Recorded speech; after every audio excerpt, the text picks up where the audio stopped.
Hi guys, Ty Lord here with a package from RetroTiburon, who does a podcast on retro-related things, pro wrestling, video games, movies. I've been on there once or twice. A good buddy I met through Mr. Tight White. He recently visited a horror movie convention or a horror convention, and he picked me up a couple things. I hope nobody's hurt.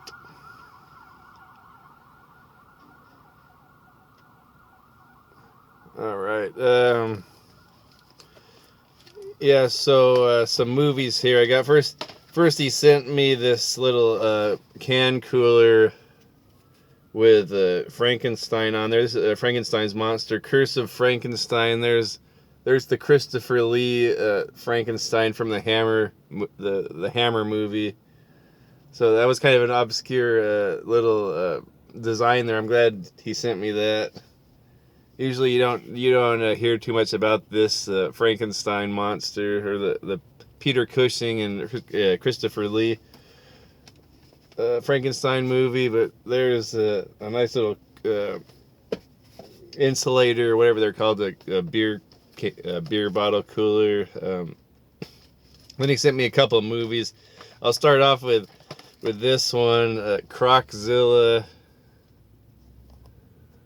It's in a 4-pack. 5 movies are on one DVD here. CROCZILLA is the headliner there. It looks like a Korean sort of a Jaws ripoff. It's a pretty new movie. Actually, it might be like 2012. That's new for me. Really a cheesy movie, but really a lot of fun.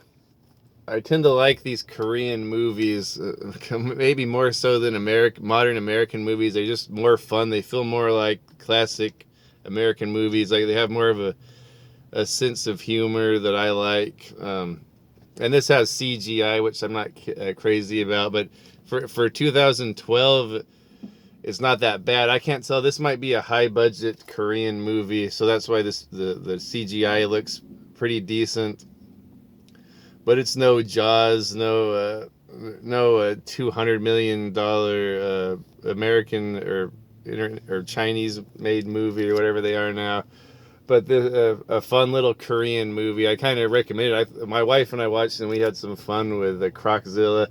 And then it has Voyage to the Prehistoric Planet on here. That's pretty much on every sci-fi compilation. It's probably public domain. It's some old Russian movie that was chopped up and edited like 2 or 3 different times into a different movie. I think there was Voyage to the Planet of the Prehistoric Women, and there was another one. They were all the same movie but edited a little bit different. This one has like little cuts to like Basil Rathbone's in this one. I'm not sure if he's in all of them, but I guess to make it feel more like an American movie, I'm not sure if that's how it worked or if Basil Rathbone was really in it. But it cuts back and forth to like the Earth base or the Moon base, and Basil Rathbone is there. The Killer Shrews I haven't watched yet. And Attack of the Giant Leeches sounds good. I haven't watched that one yet. And then Piranha. It's not the Piranha I like from '78, the Joe Dante movie. It's a wildlife photographer and her brother travel to the dense and mysterious Amazon jungle and find themselves fleeing from a human poacher and flesh-eating piranha. I don't know much about that movie. I'm kind of interested in it, though. And yeah, that's it for that one. And here's another one with some monsters, Planet of the Dinosaurs. I think it's from '77. It feels pretty low budget, but there's some good there's some good stop-go animation going on. I don't know if it's good. There's probably like a lot of shot perspective effects and probably back projection and stop-go animation. A lot of cool dinosaur fights, though, and I find this movie really boring, though. It's weird to hear that from me because I usually don't think any movies are boring. I find this one super boring. It has a lot of hot women in here and hunky male characters. Some really attractive women in here, but there's no nudity or anything, so I don't know if that'll be a disappointment to anyone. But yeah, this group of, I think some company is traveling across the universe. It's some business company, and then it ends up crash landing on a planet, and then the CEO is there with a bunch of his workers, and he's kind of a dirt bag. And all these people are trying to survive on this planet. And they don't know where they are. There's no humans there besides them. It's all just dinosaurs. Like it's a planet that's still back in the dinosaur age, the dinosaur days. But I guess it's worth watching. I found it really, really boring though. Tiburon, the shark himself, he knows that I'm a big Jaws fan. I'm into crappy shark movies. So he sent me the 8-movie Mega Shark pack. I love a lot of these. They're super cheesy. They're not anywhere near the level of any of the Jaws movies, but I tend to like these, and I've seen most of them. It's got Shark Attack, Shark Attack 2, the infamous Shark Attack 3 Megalodon, or it might be famous, I'm not sure. And then Shark Zone. I think those 4 movies are all in the same series. I've seen all of those. I enjoy all of them. And then it's got Toxic Shark. This movie is toxic. It shouldn't be in your DVD collection. This movie is toxic. I don't know anything about that. I gotta watch Toxic Shark. Probably typical made for sci-fi movie type stuff. Sharks in Venice, which I don't mind. I sort of like. It's kind of a cheesy, fun action movie. It's not really it's sort of just like a really crappy spy espionage, kind of like a really crappy James Bond movie, but there are sharks in Venice. Stephen Baldwin is the main guy. And then Malibu Shark Attack, that one's not too bad. I think there's a tsunami that takes out a town, and the sharks are, there's a flood and there's sharks in the water. And then Shark Man, which is real trash. I have that. I have another copy of that. It's also called Hammerhead.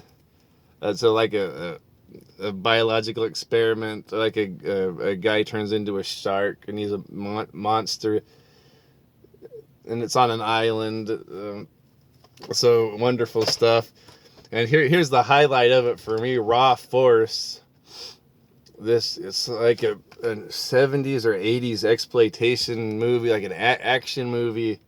Raw Force. I did not know about this. This is right up my alley. I love stuff like Raiders of Atlantis and Beyond Atlantis, all of the Italian and Filipino post-apocalyptic action exploitation movies. This one's Raw Force, and I'm not sure where this was made. I think it might be in the Philippines, but it's an island of cannibals that kidnap young women and sacrifice them to these samurai ninja zombies. And then there's a cruise a martial arts school is going on a trip on this ocean cruiser to go to this island because they think it'll improve their martial arts or whatever. And then they get hijacked by this Nazi guy and some thugs, and there's all kinds of karate fights. All the karate students, there's some pretty good stunts, like pretty good martial art fights in this. It's just a bonkers movie, and I love it. Oh, and there's all kinds of nudity. I don't know if you're into that, but there's all kinds of a female nudity in here. Wonderful stuff, though. Yeah, I enjoyed this one. And it came with 2 discs, and they're not distinct from one another. I'm wondering what the difference is. Because I watched one of them. I don't know. One of them might be a separate cut. I might have to watch the other one. I can't tell the difference between them because the whole movie was on one movie. But we'll find out anyway. So thanks to Mario, or my buddy, the RetroTiburon. I'll leave a link to his YouTube channel. I don't know if he makes videos, but I'll leave a link to his website where he has the podcast. Anyway, highly appreciated, Mario. Thanks for all that stuff. Thanks for watching, stopping by, guys. I'm in my nice truck. I just got some Chinese food. I was going to go look for games, but it's not even worth it. I can't find crap. Okay, peace out, guys.